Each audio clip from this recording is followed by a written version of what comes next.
Center. This live program connects you directly with our city officials, giving you the chance to hear the latest local news and ask questions about the issues that matter most to you. Joining us later on the show today is 3rd Ward Commissioner Kelsey Perdue. But first, let's go over some of the latest updates from around Grand Rapids. Teacher pay has been a hot topic at the start of the new school year at Grand Rapids Public Schools. Negotiations between GRPS and the Grand Rapids Education Association, GREA, which represents over 1,500 GRPS employees, remain unresolved. The district's collective bargaining agreement expired in June. GRPS recently proposed a $4 million increase in educator pay for the 2025-26 school year, which would amount to an average raise of 4.5% for GREA members. GREA has previously proposed a 7.5% salary increase. Many teachers say a 4.5% raise doesn't fully address the growing teacher shortage the district faces or the gap in salaries. During negotiations, GRPS's public board meetings have seen growing attendance and tension, with extra security and a bigger venue required at a recent session as community members voiced frustration over stalled progress. Grand Rapids Hip Hop made its return to Wealthy Theater last month, celebrating local and regional talent. The show featured 35 award categories, recognizing everyone from new voices to artists who built the city's scene. Legacy honors went to Tai Chi, Shadow of the Source, and Troy Caesar, while Sonny Ski took home both Song and Video of the Year for his ode to the city, Grand Rapids, Michigan. Woozy and Bronze Nazareth earned Album of the Year for Bulletproof Cardies. The city recently broke ground on the $9 million Oxford Trail project, intended to connect neighborhoods on the southwest side to downtown, the Grand River, and the larger Grand River Greenway, a trail system that will eventually stretch from Lowell to Lake Michigan. The trail will rehabilitate existing segments and build extensions between Wealthy Street Southwest, Oxford Street, Hall Street, and Godfrey Avenue.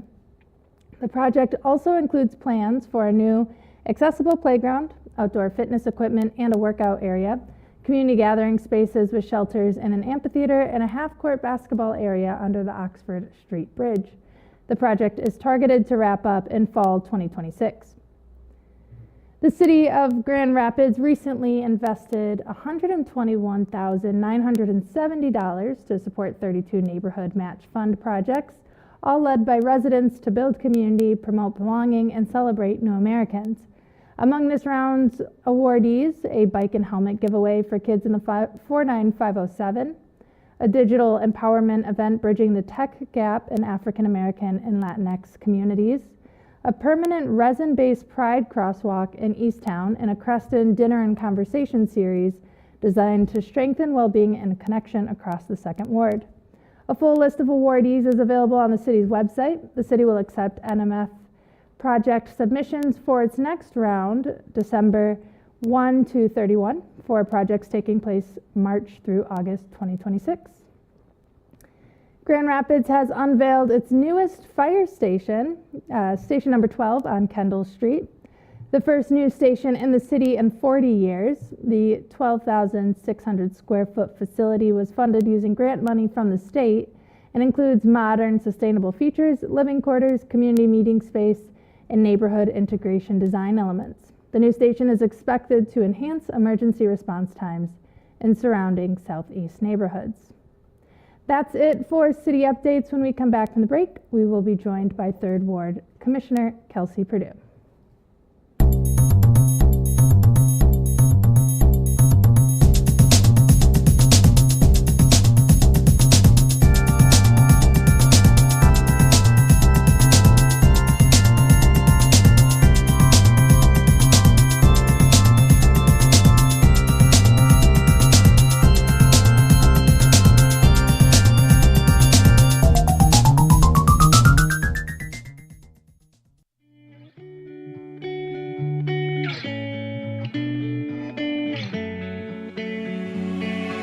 For over 30 years after humble beginnings as a public access TV station, the Community Media Center has grown to be an active, multi-platform media and technology assistance organization, encouraging and enabling our community to push the creative boundaries.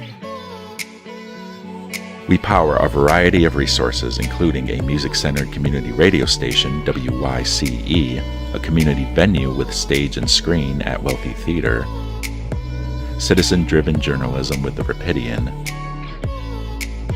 a web development team empowering local nonprofits, an education department that trains and broadens students' minds, and a free speech public access television studio, GRTV, where it all began. By introducing audiences to new voices and ideas, we enhance community engagement and create connections between artists and audiences, enriching our city's cultural offerings. We empower and collaborate with platforms and resources accessible to all and used by all. Every free democratic society depends on media, accessible to the community and uncensored by government. The Community Media Center continues this work for the media landscape of today and tomorrow. These platforms and services empower our neighbors to tell their stories and explore the richness of culture that Grand Rapids has to offer. Connect, discover, learn, create, and share. The Grand Rapids Community Media Center.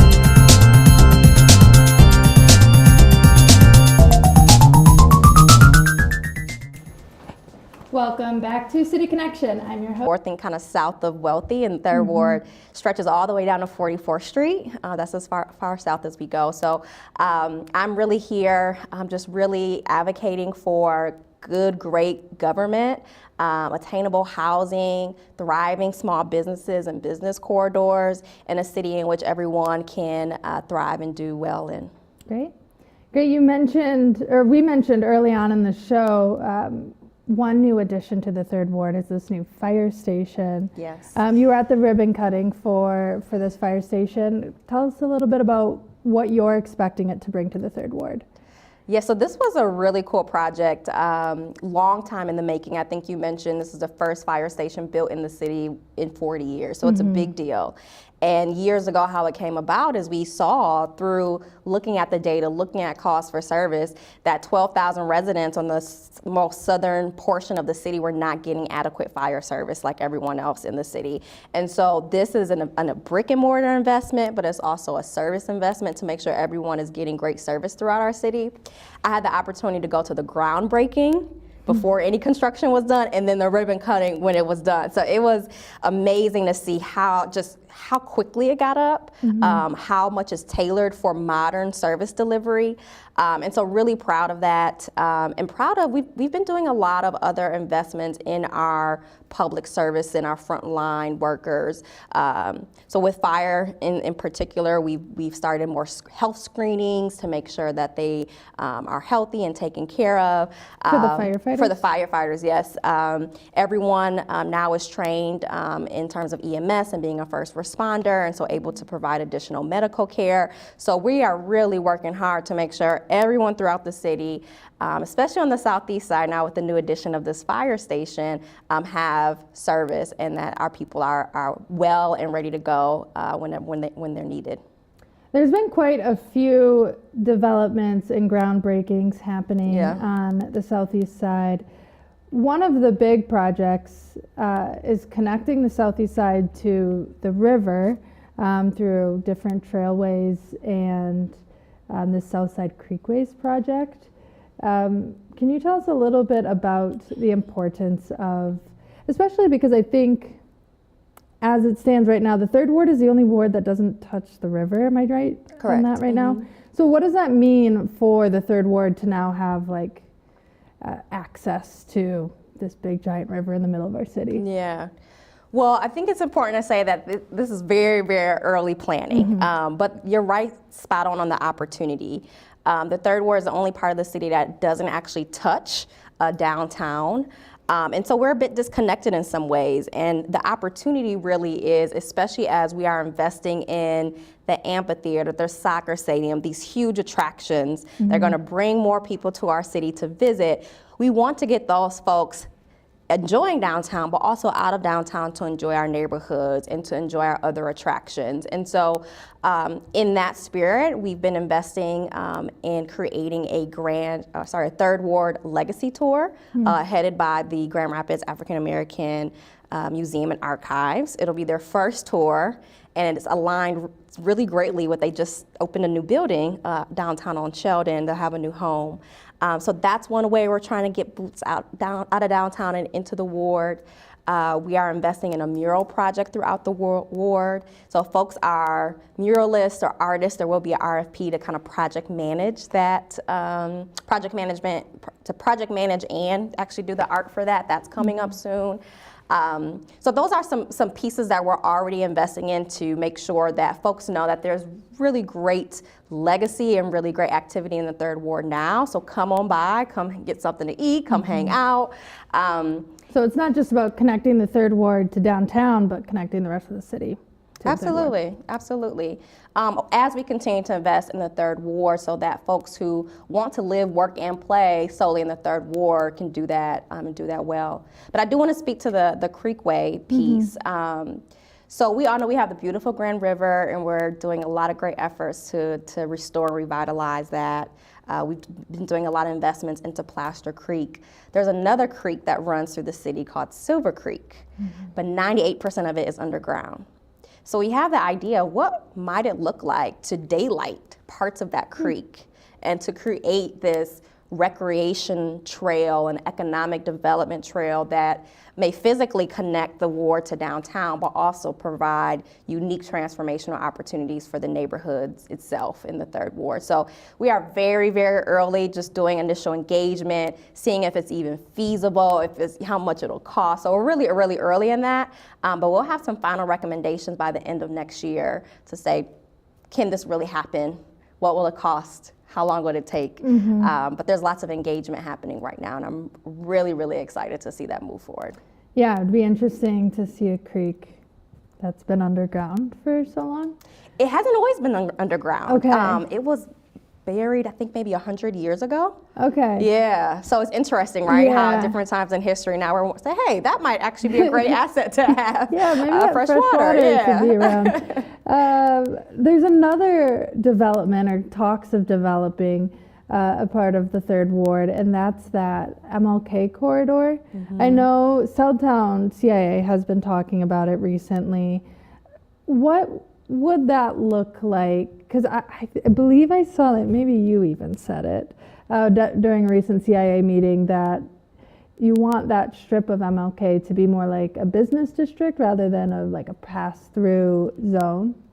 Absolutely. If you think about the southeast side of the city, we have about 6 business districts, 5 of which have vacancy challenges, have blight challenges, have activation challenges. And so really we're focused on how do we make sure that we're investing in those business corridors so they look, feel, and operate as a true business corridor that's an asset for everyone around. And let's think about Eastern, right? If you're at Eastern and Wealthy, if you go Eastern all the way to 28th Street, you're passing through 3 or 4 or 5 business districts. Yeah. And only one of them is really kind of at full capacity, I would say, and that will be Alger Heights. And so MLK is one, Seymour Square at Burton and Eastern is another, that are just ripe with so much opportunity. There's development happening, local-led development happening in those corridors. And so it's really on all of us at the CIA, as residents, community orgs, and city leadership overall, to align our priorities, to align our resources, to make sure we can make that a reality. And to your point, over 10,000 cars are just driving through there every single day, and they're not stopping. They're not stopping to eat, they're not stopping to shop, they're not stopping to visit, and there's something that we can do about that. So that's what we're really focused on doing now. Would one of the priorities, or is one of the priorities, to have the businesses in those districts be locally owned by folks that live in that neighborhood, or at least local to Grand Rapids? We always want to support local businesses and small businesses, sure. I think there's always a need to look to see what all does the neighborhood want and can the neighborhood support, right? And so there might be bigger box businesses or there might solely be local. I think that's up to the determination of that local district. What's the culture, what's the vibe, what's the destination here, and how do you curate that, whether it's professional services or restaurants or a boutique hotel. The possibilities are endless, but I'm most excited about if the possibilities are endless, that means the opportunities are endless, and really hoping, to your point, to make sure our local residents and local business owners, even those who are kind of newer with limited experience on doing this before, have the opportunity to participate and to benefit and to contribute. What is the process for figuring out what's the right fit for a neighborhood business district? I know that I've seen other neighborhoods or wards do surveys where they find out a neighborhood needs a dentist office. Are those surveys that are being done in, at least where you sit on the Southtown corridor improvement? So you can use surveys, community and business voice certainly, but there's also market analyses to see what will do well here. And so I think all of those points of information, along with the plans that we've already adopted, our area-specific plans that really did a lot of the grunt work, the engagement, the research to say, what does make sense here? So we have a good foundation. It's really just accelerating focus and investment. And this week at City Commission, tomorrow, I'm going to try to answer this without being too wonky. Okay. The short answer is yes. How you do it really varies on what part of the city you're in, what resources are there. So for example, downtown, because of their existence as a downtown district, they have certain things that they can do that a neighborhood district can't do by state law. And we've actually found that to be challenging for us. Downtown has some amazing programs for business attraction and retention. And one of them, they can offset the cost of someone's rent for a point in time so they can really get settled. Right now, we're not able to do that in Southtown. What would the difference be between neighborhoods as far as the state's concerned? The act, so this is the wonkiness, the act that oversees the legal entity. So technically, a corridor improvement authority is different than a downtown development authority, is different than a business improvement authority. So it's really tying together all of those tools to see how can we be able to provide those services. So there's more we can do, but there are quite a few things that we're doing now. One of our biggest focus areas in the southeast side of the city has been facade improvement. So really helping individual business owners really remake their storefront to make it beautiful, to make it welcoming, to make it modern. And so we're able to help support with some of those costs. So that's one of the ways that we've been able to support people right here and now as we're planning for how can we enhance that support. Great. Another topic I want to talk about is the city's SAFE task force. Yes. I know they've been doing targeted work in the 3rd Ward. Can you tell us a little bit about this task force and what its function is? So SAFE is an acronym for Safe Alliances for Everyone. And it's really an anti-violence initiative, really focused on 15 to 24-year-olds. This group that we know faces unique challenges because of where they are in their life. And quite frankly, we don't have, I think, a rich landscape that's really focused on youth development and youth opportunity. And so this kind of helps stand in the gap. One of the features of SAFE is their pitch nights. So if someone, whomever they might be, might have a grassroots effort to curb violence in their neighborhood or to share resources or to support young people, they can pitch and win up to $10,000 to support that project through SAFE. So it was a dream, an initiative built by my predecessor, Commissioner Lanier, and Commissioner Yasasi is the current chair. And there is a pitch night coming up at the end of October. Nice. So let's look out for that, and I would love to see more folks engaged there. So between this pitch night and the neighborhood match fund, there's quite a few opportunities for everyday residents Yes. to get funding through the city to Yes. make their dreams possible here. That's right. Are there any others that we haven't talked about? Those are the two that I've Yeah, those looked at. those come to mind quickly. There's also obviously our community development block grants, kind of the federal dollars we get through the city to then give out to address certain initiatives, whether that might be anti-violence or even substance abuse. We got some dollars from opioid settlements that Nice. we've been able to use to invest in prevention and education and therapy and support for folks struggling with those addictions. So there's others, and there's other folks who are not city who also have pitch nights for businesses and community initiatives. I'm thinking about Start Gardens 5x5 night, their 100 and 100 that just wrapped up a few weeks ago. Congratulations to everyone who was part of that. Thrive and Prosper has some pitch nights. There's a lot of great work happening throughout this city and folks looking to meet the need of social capital, financial capital, like what do people need to grow their ideas and to build a sense of community, and we're all kind of playing our part in that, and I'm really proud of that. Yeah, it's neat to see opportunities for folks to like get their ideas off the ground when it's Yeah. just like a community building Yeah. idea. It's so like the energy and the innovation is so infectious too. Like if you go to Start Gardens Demo Day, Yeah. it's 100 entrepreneurs with these big ideas who have been putting in the work to make them reality, who are telling you about these big problems that they can solve through their innovation, whether it's food or technology or a service. I mean, and you just leave just feeling so inspired, and like Grand Rapids and West Michigan is the place to be for innovation more and more. And the idea behind that, they have like 5 minutes to pitch. That's 5x5 night. 100 and 100, I think, is structured a little bit Okay. differently. But at the end of the night, people walk away with $20,000 checks. Wow. 10 people walk away with $20,000 Wow. Yeah, that's a to lot. continue their idea. Another topic that we just can't escape is housing in Grand Rapids. It's a big thing for folks. There have been a few initiatives in the Third Ward recently. ICCF has been leading some of those projects to get more housing. What do you think is the greatest housing need in the Third Ward right now? I know. How much time do we have? No.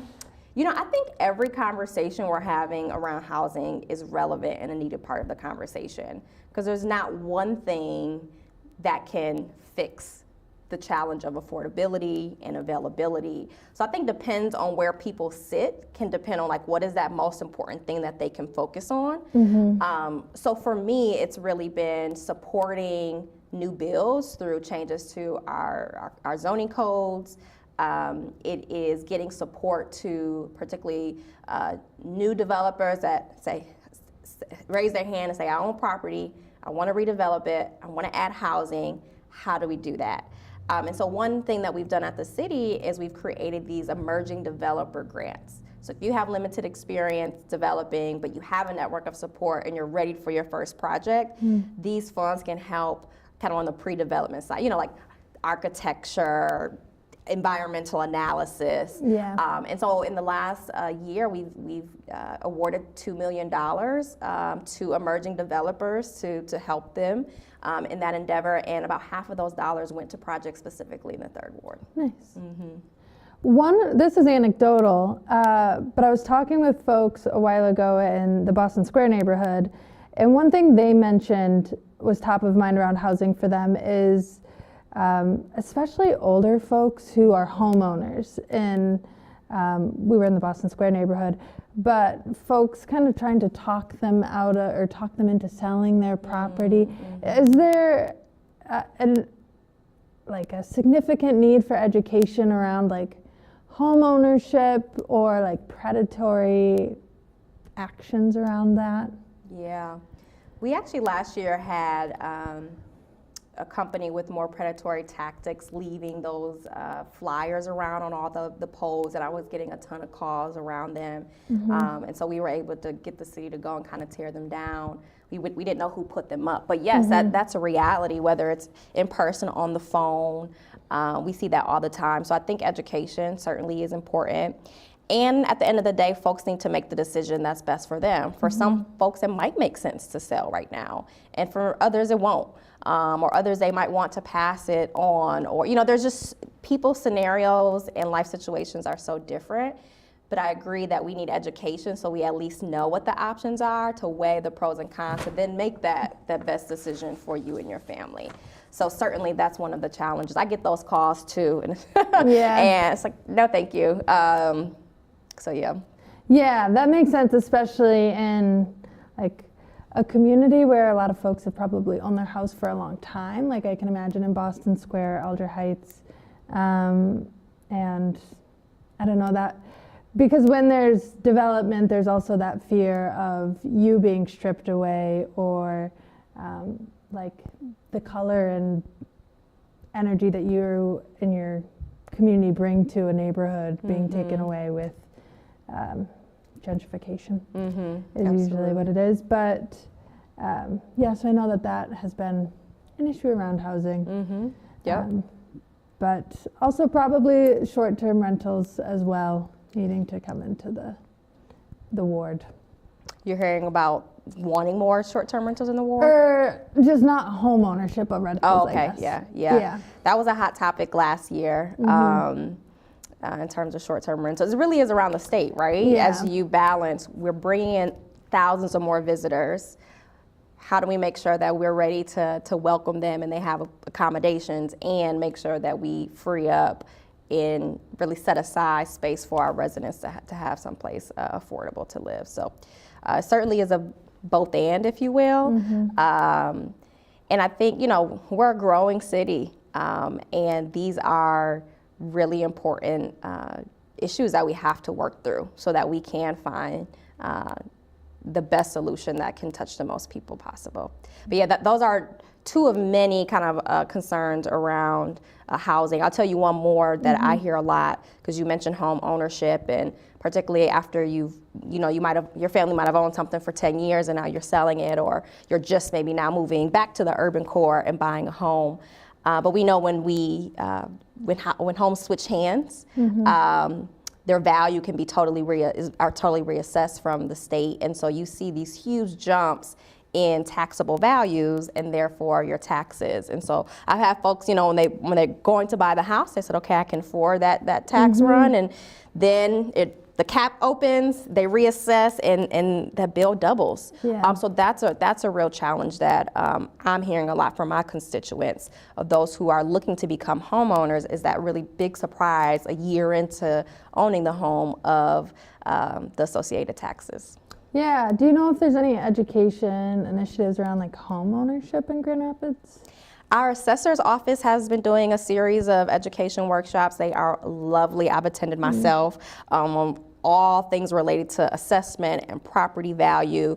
That will be really fantastic for people to know even before they buy a home, but then certainly after, when you get that first, that summer or winter tax bill, to kind of know what to do with that and how to understand it. Great. I believe it's time for us to take a break, and when we return, we'll be answering questions from viewers like you. To take part in the conversation, send in a question to cityconnection@grcmc.org, or submit a question through the Rapidian's Instagram story @The Rapidian. Fun.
Welcome back to City Connection. It's October 6, 2025, and we're joined here by Commissioner Kelsey Perdue. During this part of the show, we'll be taking questions from viewers, starting with a question from Reddit. Are there plans to improve pedestrian and bicycle infrastructure in the Third Ward? Yes. Yes, there is. I think sometimes it doesn't feel like it's happening fast enough to lay down all those new, to redo all the streets and to lay down the new bike paths. We're continuing though to talk about safety, right, and pedestrian safety as we lay out these plans. We are hearing great costs for protected bike lanes. We only have one in the city. So as we move forward with implementation and securing funds and actually making those improvements, we're continuing to ask the question of, are there ways that we can enhance safety? And some of that will be through those trails that we mentioned earlier. I know they're non-motorized, so for bikes and pedestrians. This question comes from a documenter. It's about the MLK Streetscape project. They ask, when will that project move forward and will it go out for bidding? So that project is still pretty early in the planning. I think what you all likely saw were the kind of the concept design. So there's still quite a bit of groundwork before it's ready to bid and before it's ready to break ground. But if I have anything to do with it, yes, it will go forward. That corridor, that MLK and Eastern Avenue corridor area is well overdue for some street and infrastructure updates. And we have some really great, strong voices from the Business Association over there who are behind a lot of the design work and getting it going for the streetscaping. So excited to see that move forward. I don't have a TBD date for you just yet. There's quite a lot of work to do, but keep staying on the issue, and we'll share as soon as we can. Keep watching Documenter's notes about the Southtown Corridor Improvement Authority. Another question from Reddit. Given the relentless issue of housing affordability, especially related to small and neighborhood level infill development, ADUs, duplexes, etc., what do you think the next policy steps for the city should be prior to the adoption of the entirely new zoning ordinance, which isn't until 2028? Great question. So we made major strides last year when we updated our zoning ordinance. Lots to be proud of. And how well we met the need and the problem is something that we need to continue to ask ourselves. So I'll often get reached out from local developers who are working on ADUs, who are working on duplexes or smaller apartment units. And they tell me things like, if you just change this one number in this code, in this section, this project will be that much cheaper, or we'll be able to maximize the space in a different way. And so those, I think, are the stories that we have to connect with and get those real examples of where our best efforts of creating this new code and this guidebook might have missed the mark a little bit. So I think those are the stories that I would like to collect and react to. And not on a 3, 4, 5 year runway, but if we know that this is an issue that we have now, we know there's an urgency and timeliness component to it, and a cost component to it. I welcome getting those changes through the door, across the dais, and up for a vote sooner rather than later. What would be the challenge? Would that be amending an ordinance? I don't know that I know the language for. Yeah, depending on what it is, but yeah, probably amending the language. So in the example that I gave, I think maybe 10 more square feet would allow this person to reconfigure their development and be able to kind of maximize the space differently. And so that would be like an amendment if we were to say, hey, yeah, let's allow a little bit more room or cushion or flexibility for that, or just more square feet. Another question from a documenter. What is the Southtown Corridor Improvement Authority looking for in its new corridor manager? Why were the edits to the request for proposals necessary? I believe those came from from a set of documenters notes recently. You're hiring a new corridor manager, yes. So the corridor manager manages the day-to-day of the district. So that's the facade grants that I mentioned earlier, making sure people know about the resources, helping them process the resources, is staying up to date with all the business district, all the administrative work, being a liaison with the city. So it's really like the day-to-day face. And so someone who knows the community, someone who knows the aims of Southtown CIA and recognizes that we are situated very differently on the southeast side than we are in our other CIA districts throughout the city, I think is really important.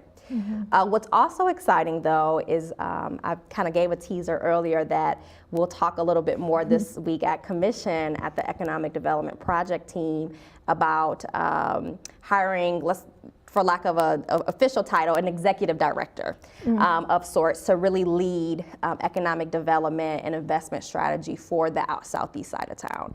And so that's kind of where we're heading. And so really trying to create a team to really focus between the corridor manager, this executive directors, and other folks who are working on this issue, a team that really focuses and prioritizes equitable economic development in the Third Ward. We've never had that sort of focus and investment, and it will truly be transformational. So that's where we're headed, is kind of a more strategic, big picture person who's making sure that we can get those transformational projects done, like potentially daylighting a creek, as well as making sure we're meeting the needs of the businesses on the day-to-day basis. Can you explain the puzzle piece of a CIA too? Because it's not all city staff or electeds, right? Correct. So the CIA is technically a government body. CIA stands for Corridor Improvement Authority. And so really its purpose is to improve the corridor. And we're really talking about business corridors right now. So there are certain things you can and cannot do or can and cannot pay for through those funds, but it's governed by a board. And the board is appointed through the mayor of the city, but it includes me as an elected, but it also includes business owners themselves, folks with economic development experience. It includes neighborhood association leaders, other kind of business representatives. So it's really this kind of diverse group board that then drives the CIA decision. So it's a governmental entity, but you don't have to be like an elected or a city staff person to participate. And then the body above that one would be the city commission then, right? So as you pass things up. Correct. To the city commission. So like we'll pass our budget for the CIA based on the money we're bringing in, how we want to spend it, but that does have to go through the city commission for approval. Okay. And there's several CIAs throughout the city, so we're talking a lot about Southtown because we're talking about the Third Ward today, but there's on the west side, on the north side, and they all have a very similar structure, and most are really focused on facade improvement and activation and beautification. And so we are too, certainly, but increasing our capacity in our team at the CIA or really just for southeast side of the city will allow us to kind of accelerate the growth and the investment that we really need right now. And don't even get me started on trying to explain the difference between a CIA and a business improvement district, because I don't know that I can right now. Yes. There's a lot of layers. Like you said, it's like you should call it a puzzle. It really is a puzzle. But so what we were talking about earlier, though, there are things that a business improvement authority can legally do that a corridor improvement authority can't do. So those are some of the things we have to kind of suss out to make sure that we're getting everything that we need for the district, right? Another question from a documenter. It's about Mobile GR, so I don't know how much you feel comfortable speaking to it, but Mobile GR is planning to host an open house with the CIAs and some major parking operators for its parking investment strategy. What is it hoping to accomplish by bringing these groups together? Again, you can't really speak for Mobile GR unless you want to, but just about, I guess, parking in general, if you want to address that in the Third Ward. Yeah, so right now Mobile GR is leading a parking utilization study, just really looking at how is our parking throughout the city used. City-owned parking, so that's lots, that's off-street parking, that's surface lots. That includes downtown and throughout the city. And that's really important to know, do we have enough? Do we not have enough? And then especially as we're looking to redesign corridors or bring in new development investment that might change how corridors look, what will be the parking need. So it's one of those like government things that might not be the most exciting. Well, actually, parking is really exciting to a lot of people. That kind of surprised me when I got on commission. But yeah, really important endeavor. So I imagine that what this kind of person wrote in about is part of their efforts to do engagement, to understand the more localized business and neighborhood-based parking needs. So. Yeah, it is funny. Like what you find interesting when you get into local government. I was like, I think it was a mobile GR meeting, but was riveted by this conversation about streetlights, which I didn't think. Yeah. You will be surprised. It's a big deal. Yeah. And is it the standard one, which is just a wooden pole, or is it a decorative pole? There's lots of different options. Who's paying for what? Right. Yeah. It's who is managing it? who's managing it? Who's keeping it clean? Yeah. Well, it's time for us now to take another break. When we return, we'll be taking more questions from the public.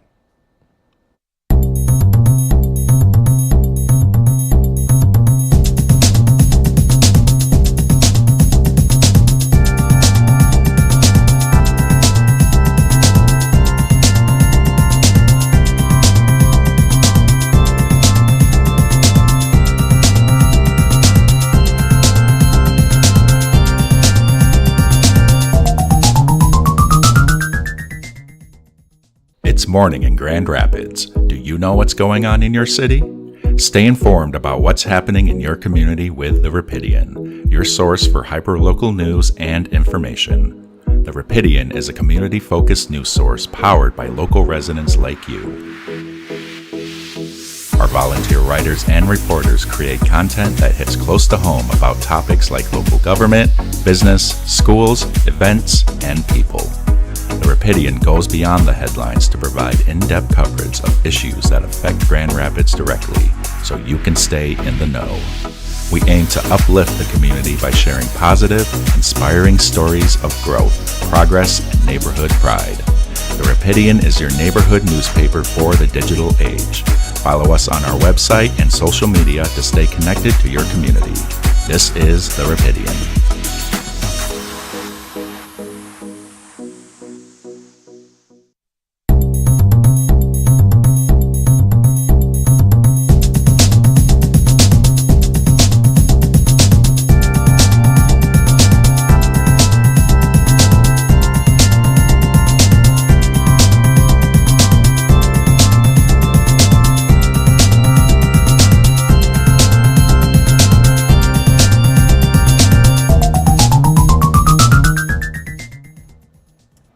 Welcome back to City Connection. We're joined here by Commissioner Kelsey Perdue, taking questions from the public. Question from Reddit, is Kelsey running for re-election? Why hasn't she had an in-person meeting with the community this whole year with everything going on? Other third ward Commissioner Kilgore has won almost monthly. Great, thank you.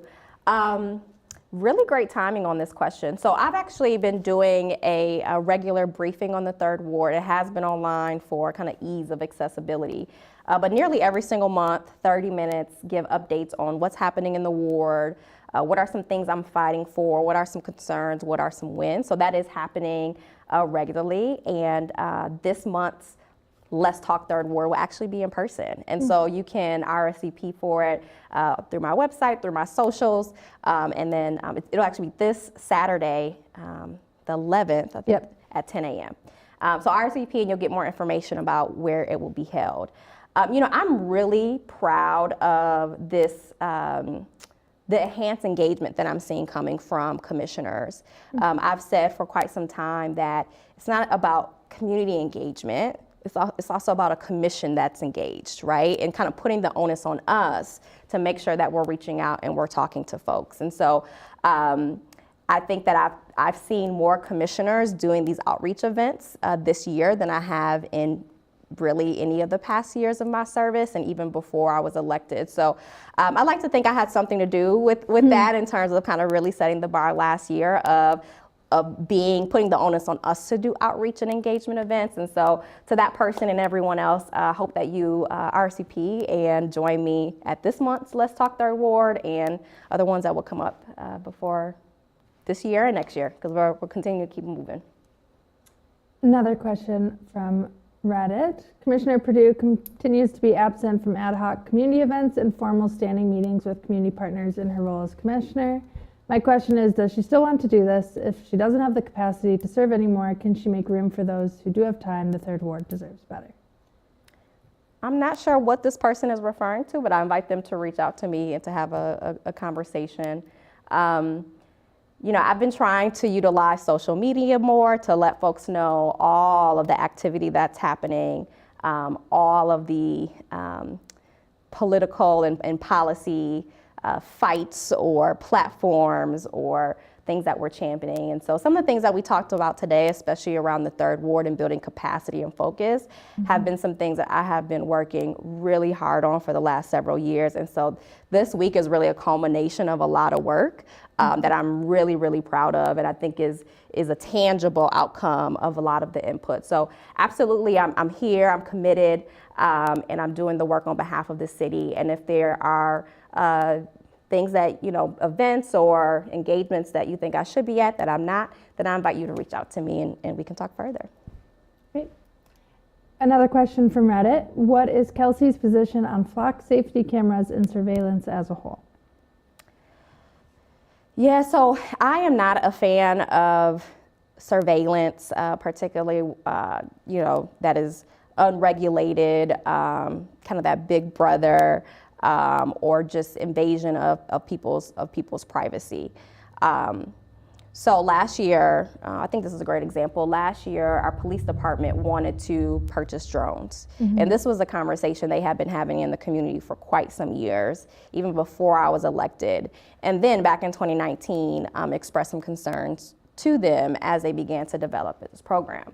Well, it came back to us when I was on commission, and I had a lot of questions, a lot of concerns about employing drones. But what came out of that conversation was strengthened language, strengthened oversight, and the realization that if we don't own those drones were still being used by our department, but we just lacked oversight because we did not buy them, we did not own them, and they were not subject to our policies.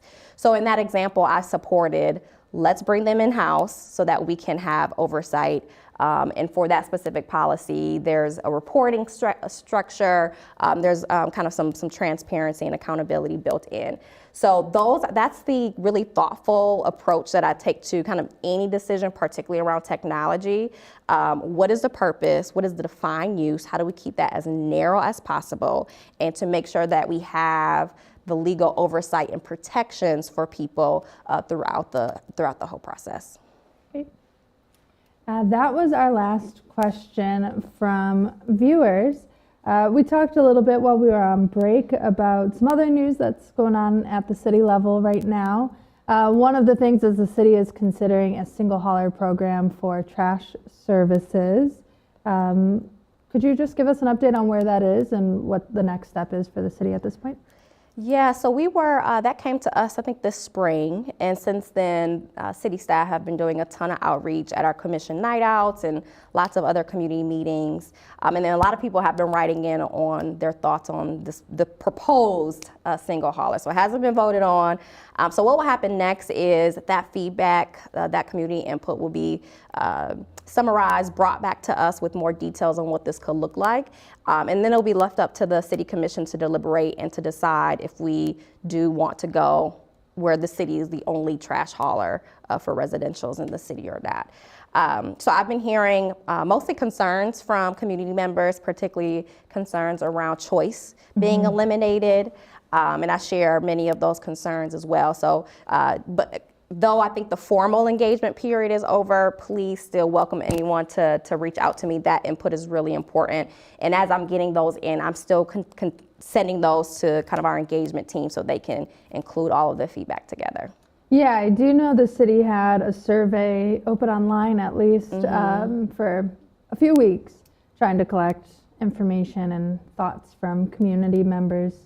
Yeah, and we've talked about it on previous shows. I know about 90% of the city uses city trash services right now, but there's about 10% out there that are using those private services. So While we still have a few minutes to chat, what are some things that you really want to highlight about the Third Ward right now that we haven't gotten a chance to talk about on the show so far?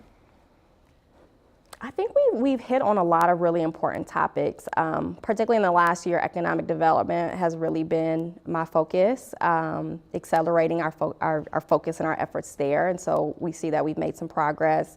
Really proud of the investment we're making in young people and programs for young people and outreach for programs, whether that's specifically violence reduction or purely enrichment. We're seeing more of those happening. So really proud of that.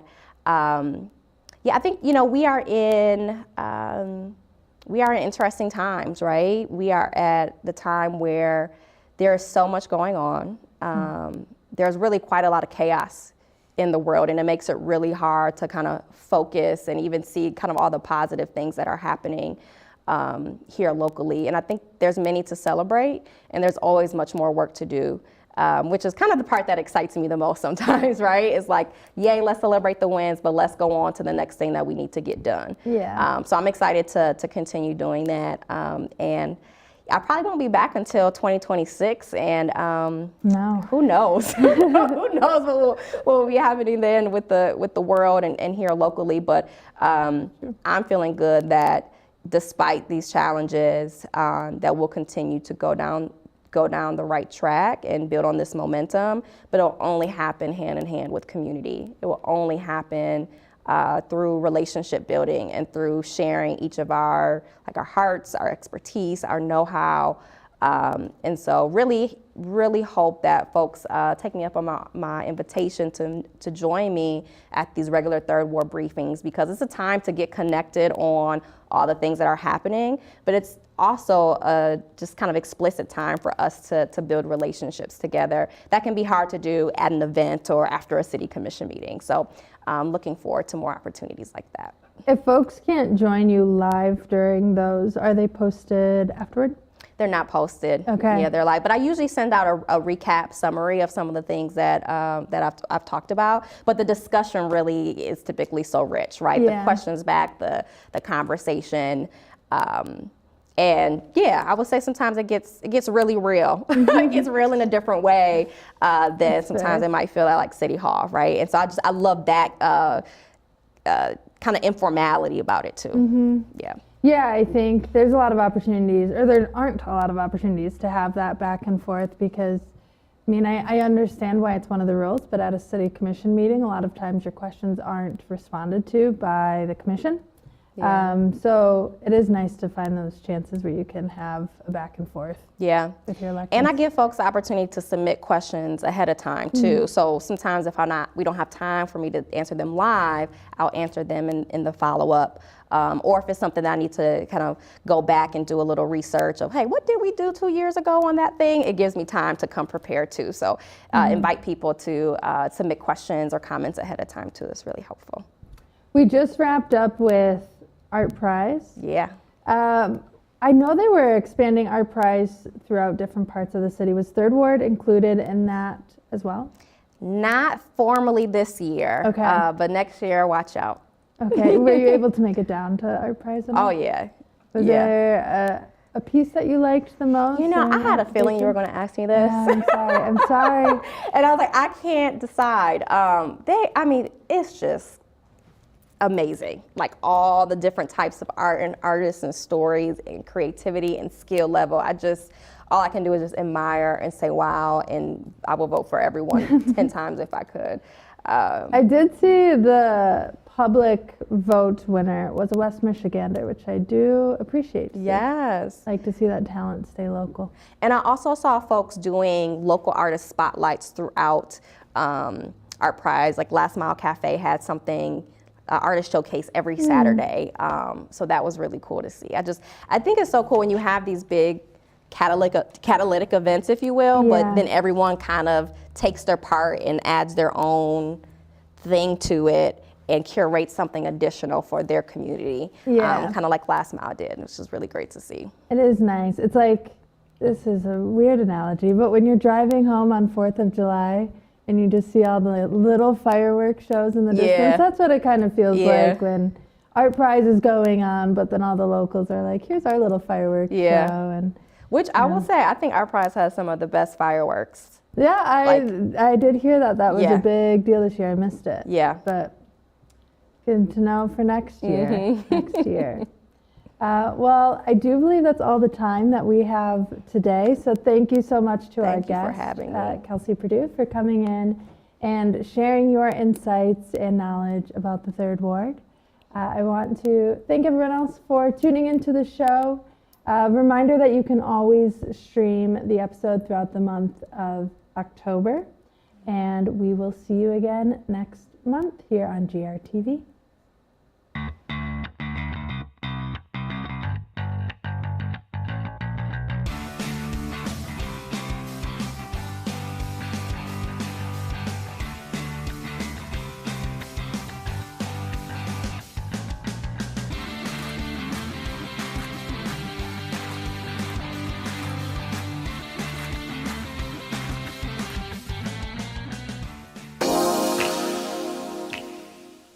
The Grand Rapids Community Media Center is committed to creating a diverse and inclusive environment for all community members. It is a place where community voices are heard, valued, and lifted through media. We seek to provide area residents with a platform to participate in free speech, be engaged with the community, and share their diverse voices. As a multimedia platform organization, we provide and support a variety of community resources, including our radio station, WYCE 88.1 FM, our TV station, GRTV, our hyper-local news program, The Rapidian, web services, and our historic theater, Wealthy Theater.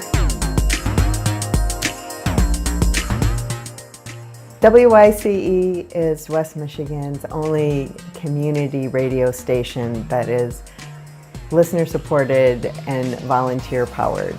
WYCE uses local voices to help listeners discover and celebrate different services, cultures, and events. What I really like about programming music in WYCE is I get to not only interact with listeners and local musicians, but I get to put together a musical collage every week and give it away to the universe.